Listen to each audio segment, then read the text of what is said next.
On a testé Battlefield 6 en avant-première dans un événement exclusif qui s'est déroulé à Paris. On vous en parle. Face à Call of Duty Black Ops 7, Battlefield 6 a de sérieux arguments, parmi lesquels un mode solo entièrement scénarisé qui nous mènera en 2027. On fera partie de l'OTAN face à une société militaire privée. Mais surtout, aujourd'hui, on est au Grand Palais immersif pour tester le mode multijoueur de Battlefield 6 qui est le cœur évidemment de la franchise. Et ce qu'on a pu tester est plutôt très prometteur avec le retour des classes mais aussi la totale destruction au pixel près des différents éléments du décor. L'une des principales nouveautés de ce nouvel opus, c'est l'arrivée d'un mode combat tactique qui va entièrement révolutionner votre manière d'arpenter le champ de bataille.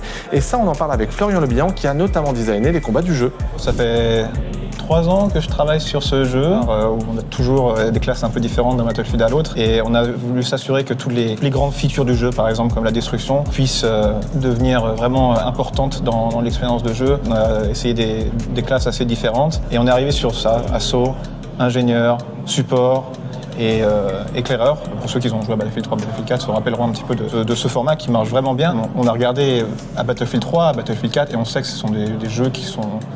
Les fans adorent Battlefield 3 et Battlefield 4, et on a voulu s'inspirer beaucoup de ce jeu pour essayer justement de s'assurer que ce soit pour ceux qui adorent ces jeux-là, voient un petit peu l'âme de ces jeux sur Battlefield 6. L'optimisation pour nous, ça a été l'une des choses les plus importantes. On garantit 60 FPS sur toutes les expériences, sur les consoles, plus sur PC évidemment. En tout cas, voilà ce qu'il fallait retenir de ce Battlefield 6. Si vous êtes trop impatient à l'idée d'y jouer le 10 octobre prochain sur console et PC, sachez qu'il y a des bêtas tout au long du mois d'août et vous avez l'article complet à retrouver sur Tech & Co.